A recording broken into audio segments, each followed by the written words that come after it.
গত ২১ তারিখে মধ্যরাতে সংগঠিত ঢাকা টাঙ্গাইল মহাসড়কের যমুনা সেতু পূর্ব থানা এলাকায় ৭৫ ব্যারেল পাম অয়েল সহ যে ঘটনাটি ঘটেছিল, এই ঘটনাটি রহস্য উন্মোচন করেছে টাঙ্গাইল জেলার ডিবি উত্তর টিম।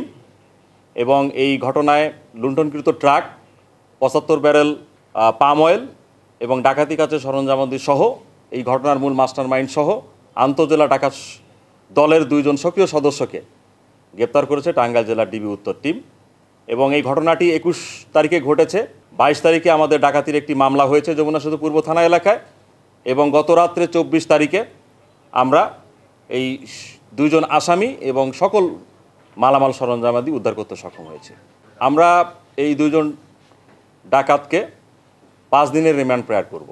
আমাদের এলাকায় ঘটার সাথে সাথে আমরা কিন্তু সেটিকে দ্রুত নিয়ে ২১ তারিখে ২২ তারিখে মামলা হয়েছে এবং আমরা ২৫ তারিখে পুরো ঘটনার রহস্য আপনাদের করছি। সুতরাং আমাদের টাঙ্গাইলে যে কোনো ধরনের ডাকাতি বলেন, দস্যুতা বলেন, ছিনতাই বলেন, প্রত্যেকটি ঘটনা আমরা অত্যন্ত গুরুত্ব সহ নিব এবং নেই, এবং সেইগুলো প্রকৃত আসামি এবং উদ্ধার করে আমরা কিন্তু আইনানুগ ব্যবস্থা গ্রহণ করছি।